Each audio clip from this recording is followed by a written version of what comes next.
Hello friends, thank you for watching online. Today we're going to focus on a very important topic, 7 ways out of loneliness and depression. Maybe one of the worst emotions that you can suffer from is loneliness. Sometimes it feels like nobody loves me or nobody is interested in me. And maybe today you are also feeling like that. I want to ask you a few questions. Can you be rich and yet lonely? Can you be beautiful and successful and yet be lonely? Can you be married and yet feel lonely? Depression is one of the biggest problems of our times. Depression is, so to speak, the runny nose among mental illnesses. If you are not careful, you will catch it very quickly. And depression is really, sometimes maybe you're feeling like a plague in your life, that you are having such strong negative thoughts and you're feeling depressed. And today I want to give you an example how you can go out and come out of this depression and loneliness. And Elijah, we were going to focus on the life of Elijah and a special part of Elijah's life, chapter 19 of 1 Kings 19. And to understand that, you have to read also chapter 18, because 18 speaks about that King Ahab and his wife Jezebel, they were seducing the whole Israelites to Baal and Asherah. They promised that they have a successful life, and they worshiping Asherah and Baal. And instead of worshiping God, they started to worshiping Baal and Asherah. And then Elijah stood up. It was 870 years before Christ. He stood up against Jezebel and King Ahab, and he asked them that they will test the gods on the Mount of Carmel. And they made the test, and the God of the Israelites answered with fire. And in this day, he killed 450 Baal priests in one day. And the Israelites, they caught them, and they were more and more with Elisha. But Jezebel, the wife of King Ahab, was against Elisha. And we read in the Bible in chapter 19, verse 2 and 3. So Jezebel sent a message to Elisha. She said, "You can be sure that I will kill you, just as I killed the other prophets. I do it by this time tomorrow. If I don't, may the gods punish me greatly." Elisha was afraid, so he ran for his life. He came to Beersheba in Judah. He left his servant there. So we read that Jezebel said, "Hey, I gave an oath to the gods, to the idols, to Baal and Asherah, that within 24 hours you have to be killed. As you killed the prophets, so I will kill you." And Elisha really was afraid. And maybe you're saying, yes, you shouldn't be afraid because only one woman is saying that, but he was exhausted. Even though before he had a big and a high event, and he was really the highly celebrated priest, and God answered, and within hours his emotion changed. He felt exhausted physically, emotionally, and mentally. And that's why I want to give you a few ways, 7 ways, how you can get out of your bitterness, how you can get out of your loneliness and your depression. So the first thing is, focus your attention on facts and not on feelings.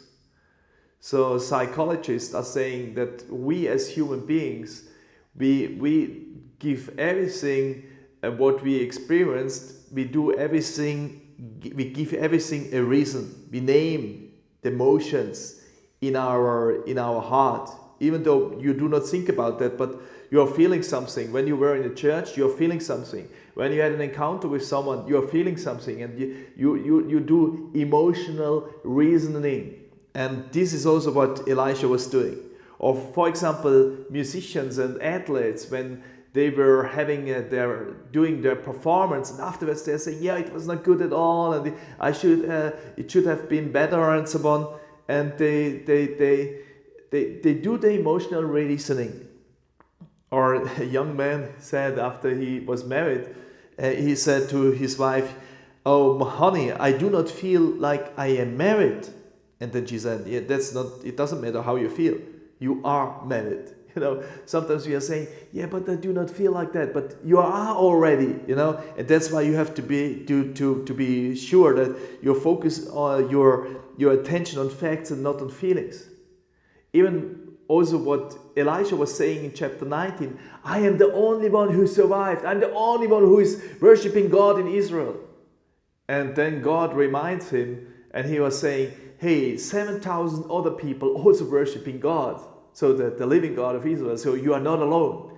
Sometimes we are exaggerate feelings and we are getting confused by that. Also in a time of Corona, some people are saying, not all, this is an invention, this virus is an invention from the laboratory, some really intelligent people invented that. No, it's not true. But people are saying that anyway. But as soon as you have someone maybe in your family that had this virus and maybe died from that virus, Corona, then your emotions are totally different, and you would never say the Corona is an invention. Then the second thing is build a bridge instead of wall. Sometimes when we are having bad experiences, we are building walls around us instead of building bridges. When you read the text from Elisha, you see that he left his servant. He even left his servant. He could say, come with me into the desert and help me. But he left. When I see people suffering, often I recognize that for some reason they separate from the community. They are going into a isolation, even though they don't have to. In this time, it would be much better being in the community, talking about the problems and having a friend, going to the small group and then being healed. Instead of that, people choose to go into a personal prison. It's like an isolation where they are feeling lonely. Corrie ten Boom, who was a concentration camp survivor, she said that she felt one day she felt in love with a young man, and this young man said no to her and rejected her, and later he married the best friend of her, and it was such a big hurt in her life. And then Corrie ten Boom's father said, now you have to choose between two feelings. You can become bitter and having this anger in your life, or you're saying you take this bitterness and change it into good, into love, and helping people that they become the best life. And you know that Corrie ten Boom chose the best life not only for herself but also for others. She helped Jewish people to survive. Dozens of people got saved through her. Then the third step is name your feelings. Name your feelings. In 1 Kings we read 19:44, then he traveled for one day into the desert. He came to a small tree.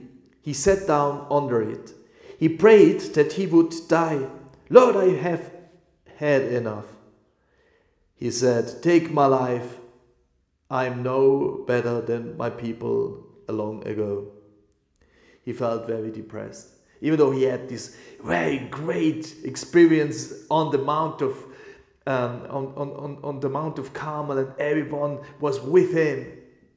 Only a few days later, he felt depressed. The psychological term for people who are falling from one emotional extreme to the other is called manic depressive. So there is a woman who is a businesswoman. She says, sometimes I'm feeling 3 months, I'm doing my best business, I'm totally motivated and I have a lot of success, but then I'm feeling depressed within 6 months, and I'm feeling anger, I'm feeling lonely, and I'm feeling depressed the whole time. Elisha had also expressed his emotions. We read in verse 3 about fears. We read about his low self-esteem. The other are also not better, and I'm also very bad like them. And then he felt guilt in verse 4. He felt anger, loneliness, verse 10, worries in verse 10. And he really wanted to commit suicide. He wanted to kill himself. He said, I do not want to live anymore. And we really have to name our feelings. Maybe you can name 3 feelings in your lives from the last 10 months in this coronavirus time. And then bring the feelings to God and say, God, these are my most felt feelings. And I want to bring it to you, and please change it and bring it into good. Then the 4th step is, and 4th way is get enough sleep and regular rest. So for me, it's very important that I can sleep 7 or 8 hours every night. It's really important. Otherwise, I have a headache at the other day, and I'm not feeling very good. And also the trend today is like people are really working day and night 3 or 4 months, and then they're having great vacations, holidays, 2 or 3 weeks. But this is not that good. The better thing is what God also advised us in His Word, that we should work within 6 days, and then we should have a Sabbath, the 7th day, and then we're feeling better. So in our family, it's very important. Friday night, we are eating together, we are celebrating and having a great time together. And we really love that, being together and being strengthened and celebrating also the Sabbath, the day where we do not work, the Saturday. We read, then he lay down under the tree and he fell asleep. Suddenly an angel touched him. The angel said, get up and eat. Elijah looked around. Near his head, he saw a flat cake of bread. It had been baked over hot coals, so it was fresh. A jar of water was also there. So Elijah ate and drank, then he lay down again, like a student. The angel of the Lord came to him, and a second time he touched him and said, get up and eat. Your journey will be long and hard. So he got up, he ate and drank the food and gave him new strength. He traveled for 40 days and 40 nights. He kept going until he arrived at Horeb. It was the mountain of God. What can we read here? So when God is giving you a miracle, then it's his fresh miracle. I really like the fresh bread, fresh baked bread. It's really wonderful. So when we have this in the family, then the fresh bread is always eaten very fast. Very fast.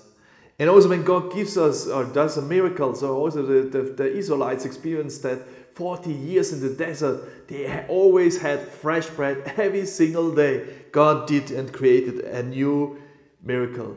But what do we read here? So God is interested that we have sleep and also that we can be strengthened. It's so important to be strengthened. We read that he was strengthened so that they could run or go, not run anymore, for 240 miles from the desert of Beersheba to the Mount of Horeb. It's the Sinai, where also Moses was 800 years before, and he took he was not running anymore. He took really every day the next step around 5 or 6 miles a day. Within 40 days, he reached his goal. When you are fleeing, when you are having a lifestyle which is not good, then you are too much exhausted. You are doing too many things. You want to reach much more than you should reach. And God said, "Hey, within 40 days you will be strengthened. So take your 5-6 miles a day, and you can be the guy who is reaching his goal, but in a very good mood and in a godly way." Peter Scazzero said in his book, The Emotionally Healthy Leader, and every one of us is a leader. You have to lead minimum one person yourself. He said, self-care is never a selfish act. It is simply good stewardship of the only gift I have, the gift I was put on earth to offer to others. And this is me. What I can offer to the world is me. Maybe you have to cultivate meaningful hobbies. For example, last year, during the coronavirus time, we started to play tennis, and I am really very fulfilled with my son I'm playing, and also with my daughter and Karen. It's so wonderful to play together. Having time of recreation, this is so important, and doing sports. Or people who are having too less, so this is also a problem. You can have too much, but you can also have too less. This is the term in psychology which is called wore out. So you are pretend as you would work that much, but you don't. So please be realistic and also say to your boss, I have too less work. I want to have more responsibility. I think this is a much better feeling when you go to bed in the evening, when you're doing more than what you are supposed to do. Then number 5, let God touch you. We read that the angel touched Elisha. He was touched by God. To really allow God to be touched. We are in a time of fasting, and right now, this day, I am fasting already 4 weeks. And this was one of my most wonderful time. Even though it's hard, yes. Even though it's, sometimes I'm thinking I want to eat, but I allow God to speak to me, and something else becomes more important. I want to eat the bread of life, which is God's word, and I want to drink water or the juice as a symbol for what God He did for me, and that He gave His blood for me, and I'm celebrating communion, and this is much more strengthening than having food, the normal food. We read in Psalm 34, the prayer of a godly person is powerful. It makes things happen. Elijah was just like us. He prayed hard that it wouldn't rain, and it rained. And on the last for 3 days, for 3.5 years. But this in Psalm 34 is also written, this is not written, this is in James 5, Psalm 34 is written that God is with the brokenhearted and that He is close to them. Then the sixth principle is learn to listen to the voice of God. Now, when we do not learn to listen to the voice of God, God can never speak to us, and we would never do something personal about He said, especially for every one of us. In 1 Kings 19:9-12 we read, there he went into a cave and spent the night. A message came to Elisha from the Lord. He said, Elisha, what are you doing here? He replied, Lord, God who rules over all, I've been very committed to you. The people of Israel have turned their backs on your covenant. They have torn down your altars. They have put your prophets to death with their words. I'm the only one left, and they are trying to kill me. The Lord said, go out, stand on the mountain in front of me. I'm going to pass by. As the Lord approached, a very powerful wind tore the mountains apart. It broke up the rocks, but the Lord wasn't in the wind. After the wind, there was an earthquake, but the Lord wasn't in the earthquake. After the earthquake, a fire came, but the Lord wasn't in the fire. And after the fire, there was only a gentle whisper. And God was in this gentle whisper. Sometimes we have to become quiet. We have to slow down to understand what God wants us to say. In the Hebrew language is written, it's very poetic, in the gentle whisper, in the voice of a gentle wind, in a breathing sound that God brings to see, to give us a new sight, to give us a new vision, to give us a new motivation, and He wants to speak to us. If you have never listened to God, then please start to listen to God. Slow down, start to listen to God. And the last point, the last way to get out of loneliness and depression, get a new assignment. Get a new assignment. We read in 1 Kings 19:15-16, the Lord said to him, go back the way you came, go to the desert of Damascus, When you get there, anoint Hazael as king over Aram. Also anoint Jehu as king over Israel. He is the son of Nimshi. And anoint Elisha from Abel Meholah as the next prophet after you. He's the son of Shabbat. It's exciting what God is doing here. He uses Elisha after he was very broken, after he wanted to kill himself, commit suicide, after he wanted to give up his life. No vision anymore, really feeling very afraid of Jezebel and Ahab and all the troops. But now God gives him a new assignment, and the assignment is great. So he has to anoint two new kings, one king of the Israelites and also the king of Aram. So the Aramic kings were also under the spiritual authority of Elisha. And then he had also to anoint his successor. Isn't that wonderful? That God gave him this purpose. You know, this is also meaning for you. Has meaning for you. Even sometimes you're feeling, oh, I made hundreds of mistakes. God cannot use me anymore. And then God takes you and He says, hey, I am with you. I want to strengthen you. I want to strengthen you, and I want to give you an encounter with me. But then I want to use you. I give you a new assignment. You know, He wants to use you as He used Elisha. And that's why we read in the New Testament, it's what I tried to say a few minutes ago. The prayer of a godly person is powerful. It makes things happen. Elijah was just like us. He prayed hard that it wouldn't rain, and it didn't rain on the land for 3.5 years.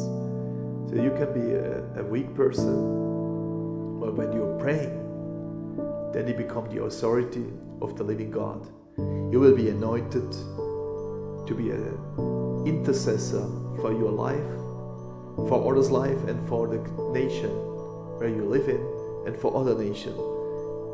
And then you can say, use me, Lord. Show me your glory. I really want that things are going to change. And also we can change the world with our prayers. And I want to motivate you to do the same like Elisha did. That you start to pray in authority of the living God. And I'm sure God will use you. And these 7 steps are very powerful. Please adapt it in your life. Focus on your attention on facts and on God's word and not on feelings.